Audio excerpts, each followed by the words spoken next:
Welcome to কুকু FM friends. তো আজকে আমি আপনাদের সামনে নবাব সিরাজউদ্দৌলার চেপে রাখা কিছু তথ্য তুলে ধরব। তো গল্পের মাধ্যমে আমি শোনাতে চলেছি, আপনারা মনোযোগ সহকারে গল্পটি শুনুন। পুরো সিরাজউদ্দৌলা সম্বন্ধে আমি গল্প বলছি কুকু এফএম এর মাধ্যমে। ওকে, তো বি রেডি, স্টার্ট। ভারতের প্রাণকেন্দ্র বঙ্গদেশ, বিহার ও উড়িষ্যার নবাব ছিলেন সিরাজউদ্দৌলা।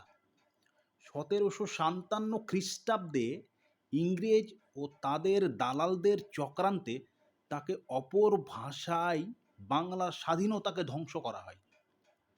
তার বীরত্ব ও মহত্বকে ইচ্ছাকৃতভাবে ইতিহাসে বিকৃত করা হয়েছে। ভারতের স্বাধীনতা রক্ষা করতে সমস্ত রক্তবিন্দু দিয়ে যিনি ভারতের মাটিকে রক্তরাঙা করলেন, তার ঐতিহাসিক স্বাতন্ত্র্য রক্ষার জন্য সামান্যতম চেষ্টার পরিবর্তে বরং অসামান্য অচেষ্টাই করা হয়েছে। সম্রাটদের রাজ্যে বঙ্গদেশ একটা প্রদেশ বলে গণ্য ছিল। বাংলার প্রথম নবাব ছিলেন মুর্শিদ কুলি খাঁ। পরে 1727 খ্রিস্টাব্দে তার জামাতা সুজাউদ্দিন বাংলা ও বিহারের নবাব হন। পরবর্তীকালে 1739 খ্রিস্টাব্দে তার পুত্র সরফরাজ খাঁ সিংহাসনে বসেন। তিনি যথেষ্ট উপযুক্ত ও শক্তিশালী ছিলেন। তার অধীনস্থ গভর্নর আলীবর্দী খাঁ মারাঠা ও বর্গীদের লুণ্ঠন কঠোরভাবে প্রতিরোধ করার জন্য অনুমতি প্রার্থনা করেন। তাতে সরফরাজ খাঁ খুব একটা গুরুত্ব দেননি। এতে বীর আলীবর্দীর বীরত্ব প্রকাশে ও বঙ্গরক্ষায় বাধা সৃষ্টি হয় দেখে তিনি বিদ্রোহ ঘোষণা করেন এবং সরফরাজকে পরাজিত করে নিজে নবাব হন।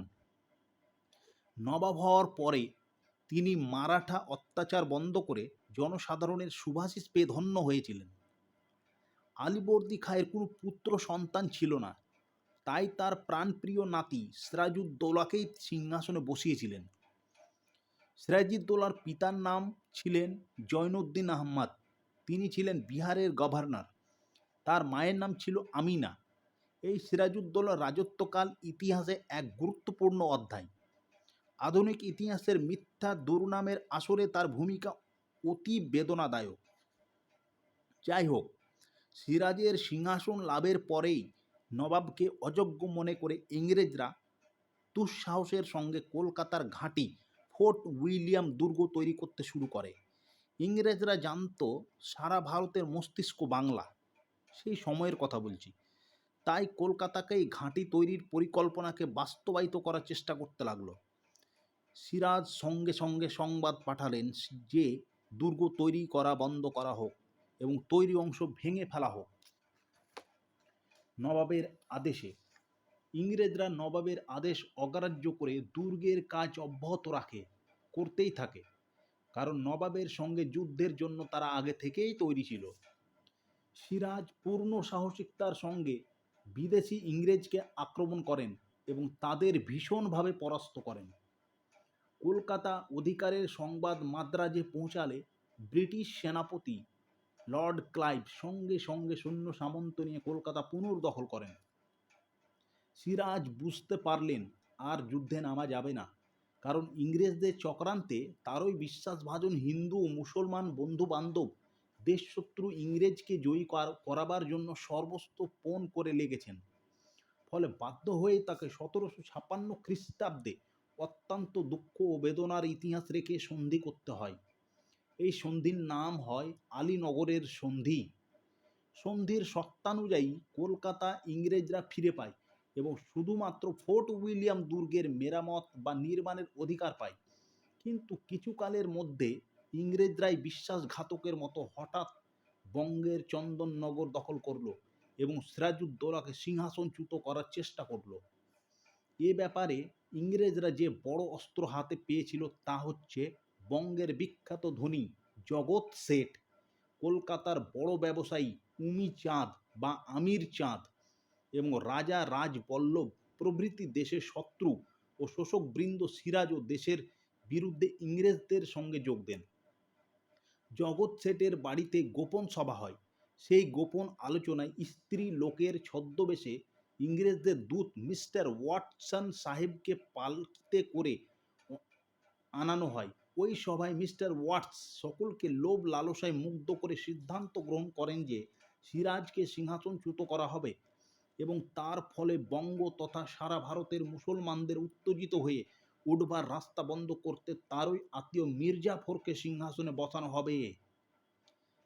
মিস্টার ওয়াটস আরও জানালেন, সিরাজের সঙ্গে লড়তে যে প্রস্তুতি ও বিপুল অর্থের প্রয়োজন তা বর্তমানে তাদের নেই।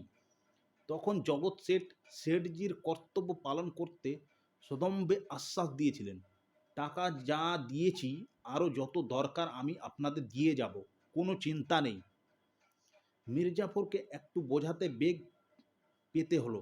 তিনি প্রথমে বলেছিলেন, আমি নবাব আলীবর্দীর আত্মীয়, অতএব সিরাজউদ্দৌলাও আমার আত্মীয়, কি করে তা সম্ভব?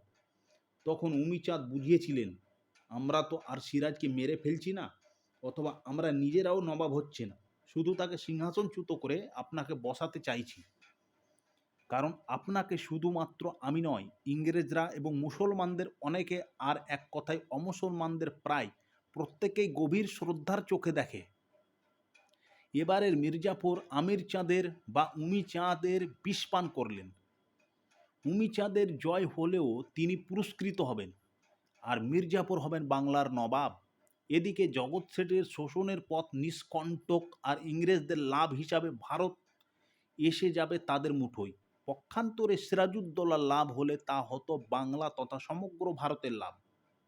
যাই হোক, ষড়যন্ত্রের জাল বোনা যখন শেষ, ভারতের স্বাধীনতার সূর্যকে পরাধীনতার গ্লানিতে সমাধিস্থ করার পরিকল্পনা যখন প্রস্তুত, সেই সময় 1757 খ্রিস্টাব্দে 13 জুন লর্ড ক্লাইভ মাত্র 3200 সৈন্য নিয়ে যুদ্ধযাত্রা করেন। 19 জুন নবাবের অধীনস্থ কটুয়া ক্লাইভের দখলে আসে। 22 জুন গঙ্গা পার হয়ে ক্লাইভ মধ্যরাত্রিতে নদিয়া জেলার সীমান্তে পলাশীর আমবাগানে পৌঁছান। নবাবের বহুগুণ বেশি সুদক্ষ সেনা আগে থেকেই তৈরি ছিল।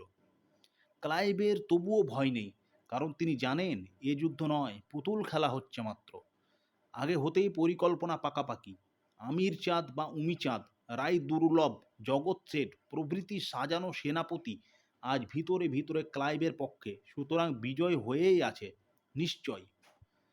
ক্লাইভের সৈন্য যেখানে মাত্র 3200, সেখানে সিরাজের সৈন্য 50,000, কারো কারো মতে আরও বেশি। কিন্তু মির্জাফর, রায় দুর্লভ ও অন্যান্য সেনাপতি পুতুলের মতো দাঁড়িয়ে রইলেন, আর ইংরেজদের আক্রমণ ও গুলির আঘাতে নবাবের সৈন্য আত্মহত্যার মতো মরতে শুরু করলো। এ অবস্থায় সেনাপতির বিনা অনুমতিতেই সিরাজের জন্য তথা দেশ ও দশের জন্য মীর মর্দান বীর বিক্রমে যুদ্ধে ব্যাপৃত হলেন, আর পরক্ষণেই বিপক্ষের নির্মম গুলিতে বীরের মতো শহীদ হলেন। নবাব সিরাজ ওই সংবাদে দিশেহারা হয়ে পড়লেন।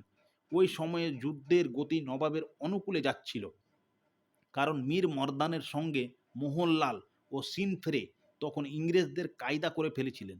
এমন শুভ মুহূর্তে নবাবের প্রধান সেনাপতি মির্জাফর যুদ্ধ বন্ধ করতে আদেশ দেন।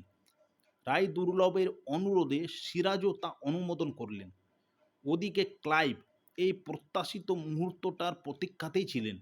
নীরব সৈন্যদের ওপর গোলাবর্ষণ চলতে লাগলো।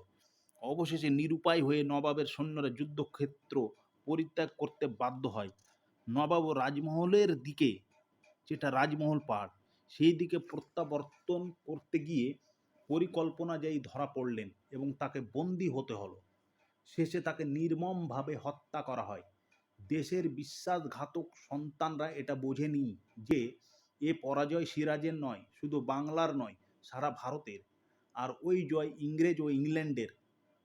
কিন্তু সিরাজ পরাজিত ও নিহত হলেন কেন? তার অযোগ্যতাই কি পরাজয়ের কারণ? এর উত্তরে বলা যেতে পারে, পলাশীর যুদ্ধ কোনো যুদ্ধই ছিল না, এটা ছিল যুদ্ধ খেলা মাত্র। আসলে যাদের তিনি বিশ্বাস করতেন, সেই উমিচাঁদ, সেনাপতি রায় দুর্লভ, প্রধান সেনাপতি মির্জাফর, দেওয়ান রামচাঁদ, মুন্সি নবকৃষ্ণ আর বঙ্গের শ্রেষ্ঠ ধনী জগৎ শেঠ, এরাই ছিলেন সিরাজের প্রতিদ্বন্দ্বী। প্রকাশ্য শত্রুর দ্বারা যত ক্ষতি হয়, বন্ধু শত্রু হলে আরও মারাত্মক হয়।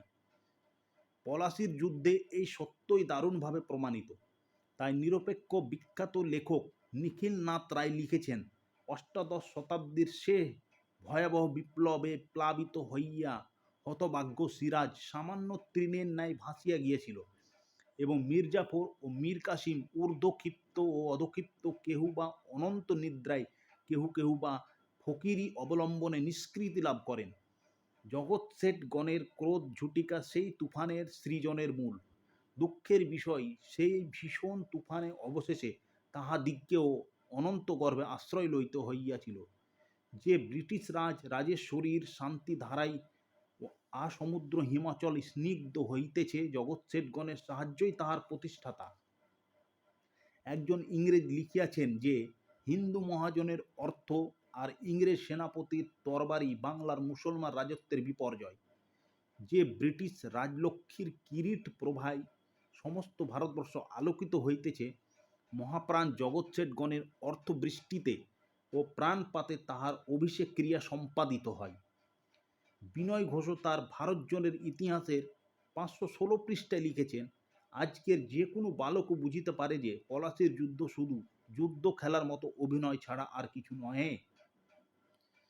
তাহলে ভারতের মানুষের এত বড় সর্বনাশ সাধন করার উদ্দেশ্য কি?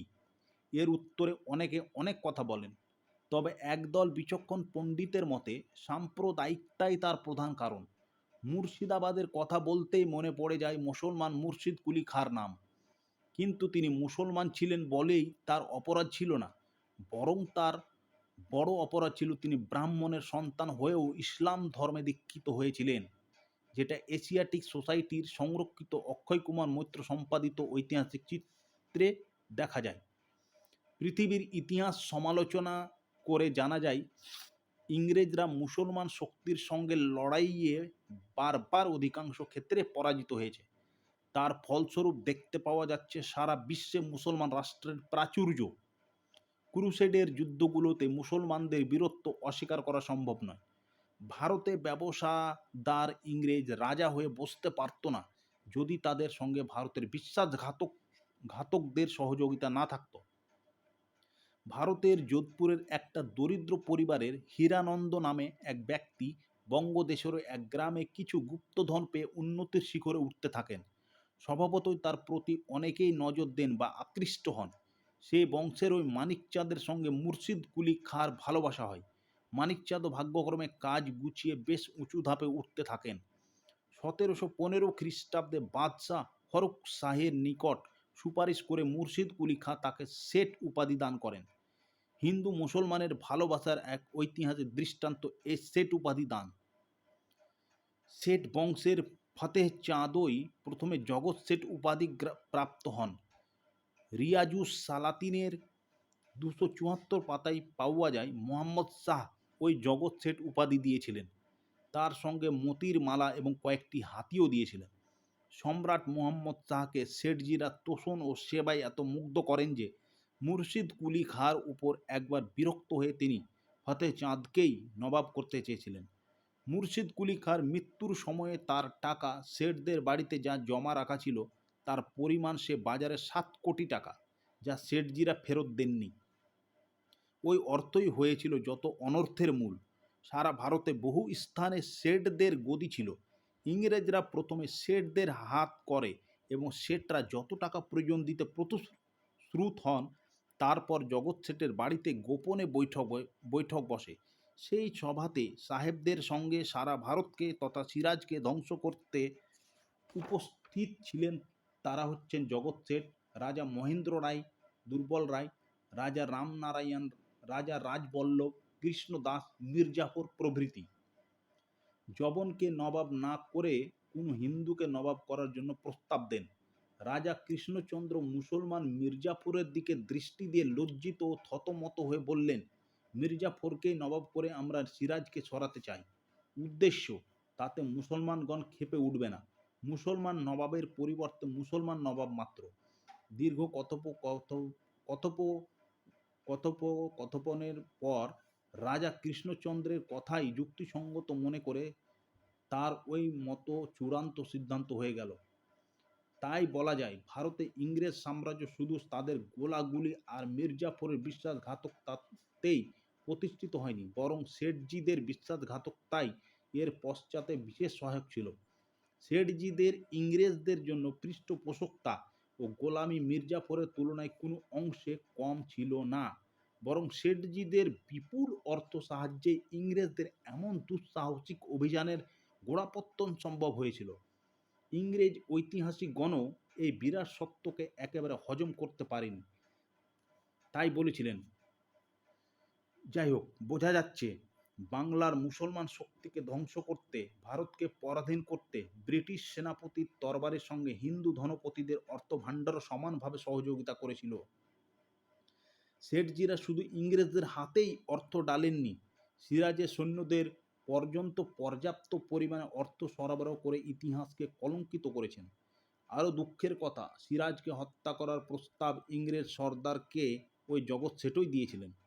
মুর্শিদাবাদ কাহিনীর লেখক নিখিল নাথ বাবু তাই খুব দরদ দিয়ে লিখেছেন, হতভাগ্য সিরাজ রাজ্যহারা সর্বস্বহারা হইয়া অবশেষে প্রাণ ভিক্ষার জন্য প্রত্যেকের পদতলে বিলুণ্ঠিত হইয়াছিল। তাহারা প্রাণ দানের পরিবর্তে যদি প্রাণনাশের কেহ সম্মতি দিয়া থাকে, তাহা হইলে তাহারা ঘৃণিত ও নিষ্ঠুর প্রকৃতির লোক, এবং তাহারা যে সর্বদা নিন্দনীয়, এ কথা মুক্ত কণ্ঠে বলা যাইতে পারে।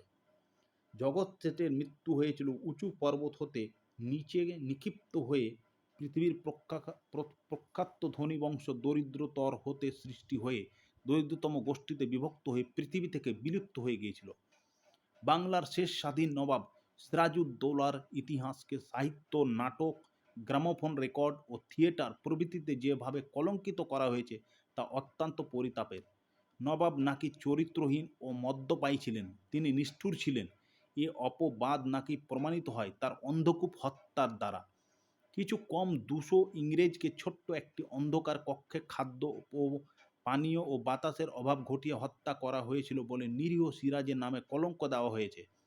অবশ্য সিরাজউদ্দৌলা তার কিশোর বয়সে মদ্যপানের কলঙ্কে কলঙ্কিত হয়েছিলেন, কিন্তু আলীবর্দী প্রাণপ্রিয় সিরাজকে ডেকে মদ আর কোনোদিন স্পর্শ না করার জন্য কোরআন ছুঁয়ে শপথ করতে বললে সিরাজ বলেছিলেন, নানাজি, আপনি নিশ্চিন্ত থাকুন, সিরাজ জীবনে কোনোদিন আর মদ স্পর্শ করবে না।